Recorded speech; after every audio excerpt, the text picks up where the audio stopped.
Sir నమస్తే sir. నమస్తే. Sir ఇప్పుడు 'దేవర' మూవీ కొరటాల శివ గారు అండ్ జూనియర్ ఎన్టీఆర్ గారి డైరెక్షన్‌లో శ్రీదేవి గారి కూతురు జాన్వీ కపూర్ హీరోయిన్‌గా చేస్తున్నారు. ఈ మొన్న రీసెంట్‌గా ట్రైలర్ రిలీజ్ అయింది సార్. రిలీజ్ అయినాక నెగెటివ్ టాక్ ఎక్కువ వినిపిస్తుంది సార్. నెగిటివ్ టాక్ ఎవడో సన్నాసులమ్మా. హ్మ్. వాడి అడ్రస్ ఉండదు, పేరు లేదు, ఊరు లేదు. వాడి నాలెడ్జ్ ఎంత, ఒక ట్రైలర్ చూసి హ్మ్. జడ్జ్ చేసే నాలెడ్జ్ ఎంత, వాడి సినిమా నాలెడ్జ్ ఏమీ లేని సన్నాసులు ఊరినే. ఇప్పుడు ఏమవుతుందంటే మన ఇండస్ట్రీలో ఒక వింత జరుగుతుంది, ఒక వింత పరిణామాలు జరుగుతున్నాయి. మీరు హ్మ్. ఒకటి గమనించాలి. హ్మ్. ఒక జూనియర్ ఎన్టీఆర్ 'తారక్' సినిమా అయినా, హ్మ్. 'తారక్' గురించి అయినా, అల్లు అర్జున్ గురించి అయినా, హ్మ్. వీళ్ళిద్దరి మీద దొరికితే మీద పడిపోతున్నారు, దొరికితే ట్రోలింగ్ చేస్తారు. వెనకాల ఎవరున్నారు అనేది మనకు చెప్పక్కర్లేదు. Goes without saying. ఎందుకు జరుగుతుంది? వీళ్ళిద్దరూ ఒంటరిగా పెరుగుతున్నారు. హ్మ్. అల్లు అర్జున్ మెగా వేగబాండ్‌లో చేరకుండా, మెగా మెగా గ్రూప్‌లో కాకుండా అల్లు అని సెపరేట్‌గా తను తాను రైజ్ అవుతున్నాడు. హైయెస్ట్ లెవెల్‌కెళ్తున్నాడు. మెగా షాడో కాదు.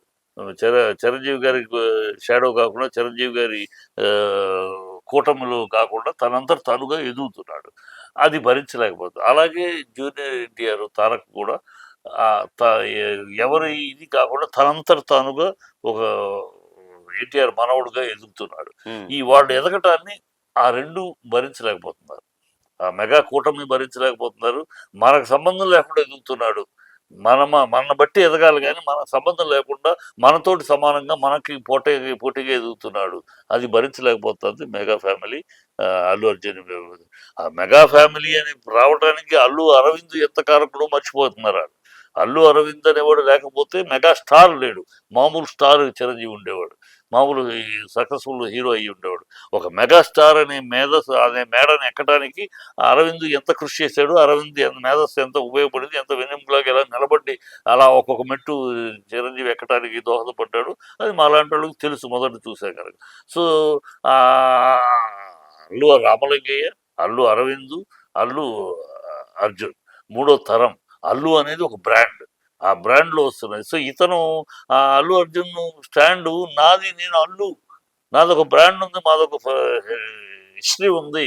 కనుక నేను నేనుగానే ఉంటాను అని ఈ వేగబాండ్‌లో, ఈ బ్యాండ్ వ్యాగన్‌లో, మెగాస్టార్ బ్యాండ్ వ్యాగన్‌లో అతను చేరట. అది వాళ్ళకి కంటగిపోతుంది. అలాగే ఎన్టీఆర్ తనుగా ఉన్నాడు. ఈ ఇంకోళ్ళతోటి వీళ్ళు ఎదగటము, వీళ్ళతోటి నిజంగా ఇంకోటి సార్ మీరన్నారు కాబట్టి బాలకృష్ణ గారికి అండ్ ఎన్టీఆర్ గారికి, కళ్యాణరామ్ గారికి ఏమన్నా గొడవలున్నాయా? గొడవలు మొన్న లేవమ్మా. 50 ఇయర్స్ సెలబ్రేషన్‌కి లేడు. బాలకృష్ణ లేడు. ఎందుకు లేడు. రాలే? లేడు. లేడు. ఊర్లో కర్ణాటకలో ఉన్నారు మీరు ఇద్దరు. చూసారా సార్ ఆ! 'దేవర' మూవీ చూసారా ట్రైలర్? నేను ట్రైలర్ చూసాను. ఆ! ట్రైలరు హ్మ్. ఫుల్ యాక్షన్ ప్యాక్డ్‌గా ఉంది. హ్మ్. ఇప్పుడు ఒకటి తెలుసుకోవాల్సిందంటే ఆ action packed first, next trailer వచ్చేటప్పుడు సెంటిమెంటల్ ఎమోషన్స్ వస్తాయి. ఒక హ్మ్. స్కీమ్‌లో చేస్తున్నారు ఆళ్ళు. హ్మ్. ఒకేసారి మొత్తం అది ఇది అన్ని పెట్టేసేసి ఒక ట్రైలర్ చేయడం కాకుండా full action packed first release. Hmm. Next emotional packed. Hmm. Emotional packed first sentimental. అది వస్తాయి స్టెప్ బై స్టెప్. అది తెలుసుకోవాలి. ఇక్కడ ఇద్దరున్నారు. వాళ్ళని తెలుసుకోవాలి. కొరటాల శివ 5 సూపర్ హిట్లు ఇచ్చాడు వరుసగా. హ్మ్. ఇచ్చినాక ఒక్క సినిమా ఫ్లాప్ అయింది. హ్మ్. ఆ ఒక్క సినిమా ఫ్లాప్ అయితే అది ఎవరి తప్పోనే ఫ్లాప్ అయింది. హ్మ్. ఆటోమేటిక్‌గా మన ఇండస్ట్రీలో సక్సెస్ అయితే హీరోకి, ఫెయిల్ అయితే డైరెక్టర్ల మీద తోసేస్తారు కదా! హ్మ్. అట్లా అతని మీద తోయబడింది. హ్మ్. అతను కసి మీద ఉన్నాడు. హ్మ్. 6, 100 అయినా, వానలో విడుదలైనా, వరదలో రిలీజ్ అయినా 100 రోజుల సినిమా ఖచ్చితంగా చేయాలి. సూపర్ హిట్ సినిమా చేయాలని కసితోటి పనిచేస్తున్నాడు. హ్మ్. అలాగే ఆహ్, 'తారక్' కూడా హ్మ్. ఏదో రాజమౌళి సినిమా చేసిన తర్వాత ఎవరు కూడా నెక్స్ట్ హిట్ లేదు. హ్మ్. 'ప్రభాస్‌కి అది జరిగింది. ఆళ్ళకి అని చెప్తా ఉన్నాడు. అని చెప్తున్నారు ఒక సెంటిమెంట్. అవును. ఆ సెంటిమెంట్. సెంటిమెంట్‌ను బ్రేక్ చేయాలని అతను కష్టపడుతున్నాడు. హ్మ్. ఆ బ్రేక్ చేయాలి. అదేమి లేదు, అది ఉన్న వచ్చి పిచ్చి సెంటిమెంట్ అది. నే మంచి సినిమా అయితే, మంచి ప్రొడక్ట్ అయితే అదేమి ఉండదు అని బ్రేక్ చేయాలి. సో, ఇద్దరు చెమటోడ్చి పనిచేస్తున్నారు. క్రమశిక్షణతోటి పనిచేస్తున్నారు. పట్టుదలతోటి పనిచేస్తున్నారు. ఒక కసితోటి పనిచేస్తున్నారు. Come what may we should give a hit అని మాట్లాడుతున్నారు. సో, ఆ హిట్ వాళ్ళు అంత తాపత్రయపడుతున్నారు. అంత ఎరిపప్పులు కాదు కదా! వీడు 'తారక్' ఏమన్నా సాధారణమైన ఆర్టిస్టా? Performer. Is not just hero, performer. అసలు అలా మనుషుల్ని పిండేస్తాడు. అంత పర్ఫార్మ్ 'తారక్‌లో' మీకు నచ్చేదేంటి సార్? 'తారక్‌లోనా' ఆ! అతని ఇంటెన్సిటీ, హ్మ్. ఆ క్యారెక్టర్‌లోకి దూరిపోయి, ఆ హ్మ్. సినిమా చూస్తున్నంత సేపు ఆ క్యారెక్టరే కనపడుద్ది. హ్మ్. 'తారక్' కనపడడు. కనపడడు. కనపడ్డు. ఆ ఇంటెన్సిటీ. అది వాళ్ళ తాతగారి దగ్గర నుంచి ఉంది, బాలకృష్ణలో ఉంది. ఆ షూటింగ్ చేస్తున్నారు అంటే క్యారెక్టర్లోకి వెళ్ళిపోతారు, దాంట్లో ఇన్వాల్వ్ అయిపోయి ఆ క్యారెక్టర్గానే ఉంటారు.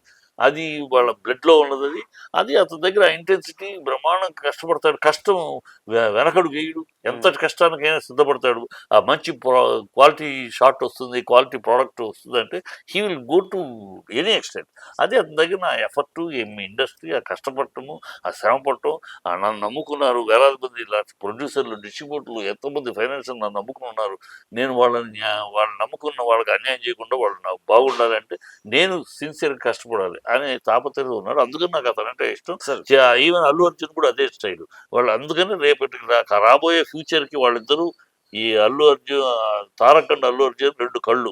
ఒకనాడు రామారావు నాగేశ్వరరావు, తర్వాత కృష్ణ శోభన్ బాబు, ఆ తర్వాత చిరంజీవి బాలకృష్ణ, ఆ తర్వాత మహేష్ బాబు పవన్ కళ్యాణ్. రేపు రాబోయే కాలంలో మళ్ళీ వీళ్ళిద్దరే ఇండస్ట్రీని ఇంకో 2 దశాబ్దాల పాటు నడిపించగలిగిన సత్తా ఉన్నవాళ్ళు వీళ్ళిద్దరు. రెండు కళ్ళు రాబోయే కాలంలో వీళ్ళిద్దరు రెండు కళ్ళు. సార్ ఇంకోటి సార్, ఇప్పుడు జూనియర్ ఎన్టీఆర్ గారు అండ్ జాన్వీ కపూర్, శ్రీదేవి గారి కూతురు, వీళ్ళిద్దరు కలయిక, వీళ్ళిద్దరు కాంబినేషన్ సినిమా ఎలా అనిపిస్తుంది సార్? ఎలా ఉందమ్మా ఇప్పుడు జాహ్నవి కపూర్, శ్రీదేవి కూతురు అనే ఒక ఒక సాంగ్ డాన్స్ చూసారా? ఉంది. ఇప్పుడు హ్మ్. శ్రీదేవి కూతురు అని ఒక ట్యాగ్ తప్పితే హ్మ్. ఆ అమ్మాయి ఆడియన్స్ లోకి ఇంకా పెద్ద పర్ఫార్మర్ గాను, పెద్ద ఇది, ఓకే, గుడ్ లుకింగ్ గర్ల్, ఒక హ్మ్. శ్రీదేవి కూతురు అని ఒక ఒక ట్యాగ్ ఉంది. హ్మ్. ఆ అమ్మాయి ఈ కాంబినేషన్ సినిమాతోని ఈ సినిమాతోటి అమ్మాయికి మంచి లైఫ్ రావచ్చు. ఓ- రాబో శ్రీదేవి మన పిల్ల కనుక, మన పిల్ల కూతురు రావాలని కోరుకుంటాం కదా మనం. జాహ్నవి కూడా బాగుంటుంది, చక్కగా ఉంటుంది, చక్కగా శ్రీదేవి యొక్క పర్సనాలిటీ, శ్రీదేవి యొక్క ఇది లేకపోయినా ఆ, చూడటానికి చక్కగానే అందంగా పర్సనాలిటీగా బాగుంటుంది. ఆ అమ్మాయి ఇప్పుడు మనాడితోటి బాంబేలో ఈ సాంగ్ చేస్తే పిచ్చెక్కిపోతున్నారు హ్మ్. ఇప్పుడు తెరాడు మూమెంట్కి. హ్మ్. అట్లా ఆ అమ్మాయి తారక్ తోటి ఎంత పోటీ పడి చేసిందో సినిమాలో చూడాలి. దేవరైతే బ్లాక్ బాస్టర్ అంటారు. Guarantee block buster. హ్మ్. వాళ్ళు ఆచితూచి ప్రతిదీ చేస్తున్నారు. హ్మ్. ప్రతి షాట్ చిత్తశుద్ధితోటి ఎక్కడ కాంప్రమైజ్ అవ్వకుండా ఒళ్ళోంచి చెమటోడ్చి పనిచేస్తున్నారు. కష్టే పని. వాళ్ళ శ్రమకి, వాళ్ళ కష్టానికి, వాళ్ళ దీక్షకి, వాళ్ళకి పట్టుదలకి ఎప్పుడు సక్సెస్‌గా రాదు. అది గ్యారంటీ సక్సెస్. ఖచ్చితంగా హిట్ కొట్టాలని ఉన్నాడు. కొరటాల శివ కొడతాడు. ఎందుకంటే కొరటాల శివ లక్‌గా ఏదో ఫ్లూక్‌గా డైరెక్టర్ అయినోడు కాదు. హ్మ్. ప్రతి సినిమాలో తన శక్తిని ప్రూవ్ చేసుకుంటూ, తన టాలెంట్‌ని ప్రూవ్ చేసుకుంటూ ఒక క్రియేటర్‌గా సక్సెస్ అవుతున్నాడు.